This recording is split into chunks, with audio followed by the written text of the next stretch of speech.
ಕರ್ನಾಟಕ ರಾಜ್ಯದಲ್ಲಿ ಕನ್ನಡಕ್ಕೆ ಧಕ್ಕೆ ತರುವಂತ ಕೆಲಸ ಉಂಟಾಗುತ್ತಿದೆ. ಇಂದಿನ ದಿನಗಳಲ್ಲಿ ಕನ್ನಡದ ಕಾವಲುಗಾರ ಸಮಿತಿ ಅಧ್ಯಕ್ಷರಾದ ಮುಖ್ಯಮಂತ್ರಿಗಳು ಸದಾ ಕನ್ನಡಕ್ಕಾಗಿ ಹೋರಾಟ ಮಾಡುತ್ತಿದ್ದೀರಿ.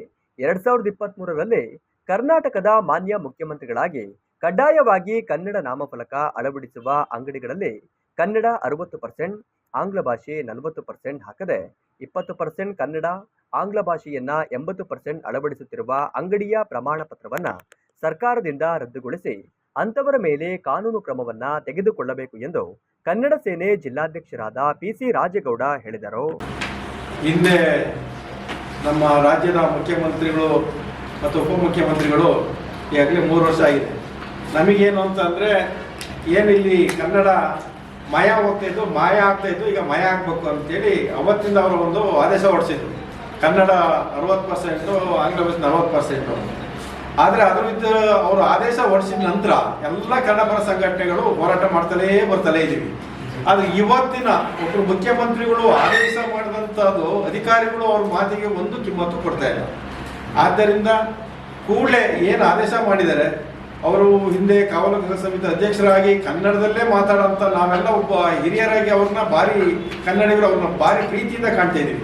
ಆದರೆ ಈಗ ನಮ್ಮ ದುರಂತ ಅನ್ನಿಸ್ತಾ ಇದೆ. ಯಾಕೆಂತಂದರೆ ಅವರು ಬೇರೆ ಬೇರೆ ರಾಜಕೀಯವಾಗಿ ಅವರು ಏನು ಬೇರೆ ಬೇರೆ ಥರದಲ್ಲಿ ಹೋರಾಟ ಮಾಡ್ತಾ ಇದ್ದಾರೆ. ಆದ್ರೆ ಮಾತೃ ಭಾಷೆನಲ್ಲೇ ಅವರು ಕಡೆಗಣಿಸೋಂಥ ಪರಿಸ್ಥಿತಿ ಬಂದಿದೆ. ಎಲ್ಲೂ ಅಧಿಕಾರಿಗಳು ನಮ್ಮಲ್ಲಿ ಇರ್ಬೋದು, ಇಲ್ಲೇನು ಉಸ್ತುವಾರಿ ಸಚಿವರೇ ಆಗಿದ್ದಾರೆ, ಶಾಸಕರಿದ್ದಾರೆ, ಇದುವರೆಗೂ ಹೋರಾಟ ಮಾಡಿದ್ದನ್ನು ಅವ್ರು ಬಂದು ಒಂದು ಕಡೆಯಲ್ಲೂ ಗಣನೆಯಾಗಿ ತಗೊಳ್ತಾ ಇಲ್ಲ. ಒಂದು ಕಡೆ ಅದು ಭಾಷೆ ಬಗ್ಗೆ ಎಲ್ಲ ನಾಮಫಲಕರು ಕೂಡಲೇ ಅವರು ಏನಾರ ಅಳವಡಿಸ್ತಾ ಇದ್ರೆ, ಇವತ್ತು ನಾವೇನಾರು ಹೋದ್ರೆ ನಮ್ಮ ಕನ್ನಡ ಸೇನೆಯವರು ನಾಮಫಲಕ ಹಾಕಿದ್ರಲ್ಲ ಅಂದ್ರೆ ಅವ್ರು ನಮ್ಮಲ್ಲೇ ಗಲಾಟೆ ಮಾಡಕ್ಕೆ ಬರ್ತಾ ಇದ್ದಾರೆ. ಪೂರಾ ಆಂಗ್ಲ ಭಾಷೆಲ್ಲ ಇದೆಯಪ್ಪ, ಕನ್ನಡದಲ್ಲಿ ಹಾಕಿ ಅಂತೇಳಿ ನಾವು ಮನವಿ ಮಾಡ್ತಾ ಇದೀವಿ.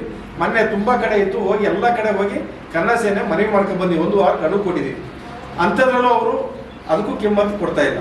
ಹಾಗಾಗಿ ಇನ್ನೊಂದು ಏನಂತ ನಮ್ಮ ದುರದೃಷ್ಟ ಅಂದರೆ, ಇಲ್ಲಿ ಬಡವರ ಬಂದು ಕಾಂಗ್ರೆಸ್ ಸರ್ಕಾರ ಬರ್ತಾರೆ, ಇನ್ನೊಂದು ಬರುತ್ತೆ ಬಿಜೆಪಿ ಬಡವರ ಬಂದು ಅಂತಾರೆ. ಎಲ್ಲ ಸರ್ಕಾರ ಬಂದು ಬಡವರ ಬಂದು ಅಂತ ಹೇಳಲ್ಲ.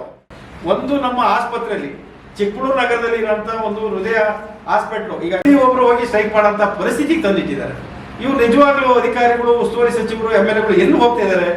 ಈಗ ಬರ್ತಾ ಮಾತಾಡ್ಬೇಕಾದ್ರೆ ಜಿಲ್ಲಾಧಿಕಾರಿಗಳು ಬಂದು 6 ತಿಂಗಳಾಗಿಲ್ಲ, ಆಗಲೇ ಕಿತ್ತು ಬಿಸಾಕ್ಬಿಟ್ರು.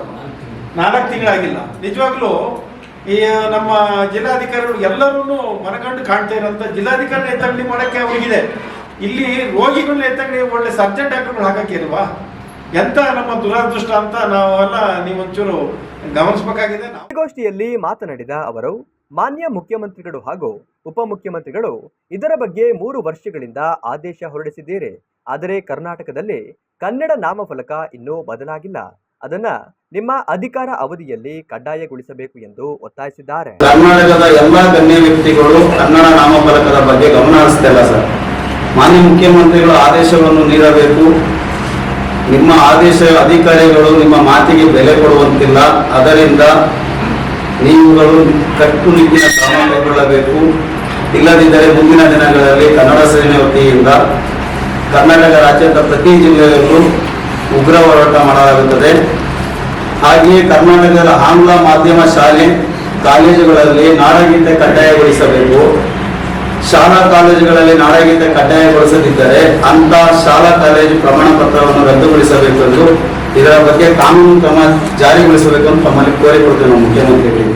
ಇಂಗ್ಲಿಷ್ ಹಾಕಿ ನಾವೇನು ಕೇಳ್ತಾ ಇಲ್ಲ, ಅವರಿಗೆ ಫಸ್ಟ್ ದೊಡ್ಡದ ಕನ್ನಡ ಹಾಕಿ ಅಂತ ಕೇಳ್ತಾ ಇದ್ದೀವಿ. ಇವರು ಮತ್ತೆ ಶಾಲೆಗಳಲ್ಲಿ ಏನ್ ಮಾಡ್ತಿದ್ದಾರೆ ಅಂದ್ರೆ, ಯಾವುದೇ ಒಂದು ಬ್ಯಾನರ್, ಒಂದು ಫ್ಲೆಕ್ಸ್, ಏನೋ ಒಂದು ಹಾಕ್ಲಿ, ಎಲ್ಲ ಶಾಲಾ ಕಾಲೇಜುಗಳು ಇಂಗ್ಲಿಷ್ ಹಾಕ್ತಾ ಇದ್ದಾರೆ. ನಾವು ಅವ್ರ ಹತ್ರ ಏನ್ ಕೇಳ್ಕೊಳ್ತಾ ಇದ್ವಿ, ಮೇಲೆ ಕನ್ನಡ ಹಾಕಿ ಕೆಳಗಡೆ ಇಂಗ್ಲಿಷ್ ಹಾಕಿ, ನಾವು ಬೇಡ ಅಂತ ಹೇಳ್ತಾ ಇಲ್ಲ.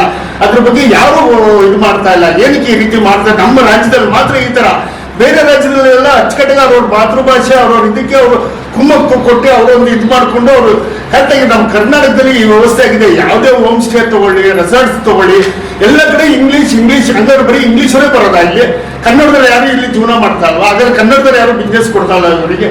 ಇವ್ರು ಯಾಕೆ ಈ ರೀತಿ ಮಾಡ್ತಾ ಇದ್ದಾರೆ ಅಂತ ಹೇಳಿ ಮಾನ್ಯ ಸಿದ್ದರಾಮಯ್ಯವರು ಮತ್ತೆ ಜಿಲ್ಲಾ ಉಸ್ತುವಾರಿ ಮಿನಿಸ್ಟ್ರು ನಮ್ಮ ಜಾರ್ ಸಾಹೇಬ್ರು, ನೀವು ವಿಸಿಟ್ ಮಾಡಿ ಸಾಹೇಬ್ರೆ, ನೀವು ವಿಸಿಟ್ ಮಾಡಿ, ನಿಮ್ಗೆಲ್ಲ ಶಕ್ತಿ ಇದೆಯಲ್ಲ. ನೀವೇನು ಬರೀ ಮೀಟಿಂಗ್ ಬರ್ತೀರಿ, ಮನೆಗೆ ಹೋಗ್ತೀರಪ್ಪ. ಎಂತಪ್ಪ ಇದು ಕೆಡಿಟ್ ಮೀಟಿಂಗ್ ಬರೋದು, ನಿಮ್ಮ ಹತ್ರ ಮಾಧ್ಯಮ ಪ್ರೆಸ್ ಮೀಟ್ ಮಾಡೋದು, ಮತ್ತೆ GITಗಳಿಗೆ ಬರೋದು, ಮನೆಗೆ ಹೋಗಿ. ಇದೇ ಕೆಲಸ ನಿಮ್ದು ಉಸ್ತುವಾರಿ ಮಿನಿಸ್ಟ್ರದ್ದು. ದಯವಿಟ್ಟು ನಾವಿನ್ನು ಖಂಡಿಸ್ತೀವಿ. ಆಮೇಲೆ ಜಿಲ್ಲಾಧಿಕಾರಿಗಳದ್ದು 4 ತಿಂಗಳಾಗಿಲ್ಲ ಸರ್, ಬಂದು 4 ತಿಂಗಳಾಗಿಲ್ಲ ಇನ್ನುವೆ. ಯಾಕೆ ಚೇಂಜ್ ಮಾಡಿದ್ರೆ ನೀವು? ಏನ್ ಕೋರ್ಟ್ ಡೈರೆಕ್ಷನ್ ಕೊಟ್ಟಿದ್ದು ಆ ಡೈರೆಕ್ಷನ್ ಮೇಲೆ ಅವ್ರು ಮಾಡಿದ್ರೆ ದಯವಿಟ್ಟು ಇಲಾಖೆ ಯಾರ್ಯಾರು ಅವತ್ತು ಕೌಂಟಿಂಗ್ ತಪ್ಪು ಮಾಡಿದ್ರೆ ಎಲ್ಲರೂ ಜೈಲಿಗೆ ಕಳಿಸ್ಬೇಕು, ಡಿಸ್ಮಿಸ್ ಮಾಡಬೇಕು. ಇದೇನು ಬರೀ ನಾಟಕದ ವ್ಯವಸ್ಥೆ ಇಲ್ಲ. ಸುಪ್ರೀಂ ಕೋರ್ಟ್ ಅಂತ ಹೇಳುತ್ತೆ, ಹೈಕೋರ್ಟ್ ಅಂತ ಹೇಳುತ್ತೆ, ಯಾರನ್ನ ಟ್ರಾನ್ಸ್ಫರ್ ಮಾಡ್ತೀರಿ.